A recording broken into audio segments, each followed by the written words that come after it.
Bakit ba? Ba't ganito ang tadhana?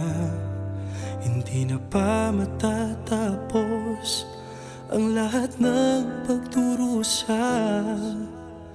Dapat ba? Dapat bang nalumayanan ang pagod na puso ko'y mapipigilan ko pa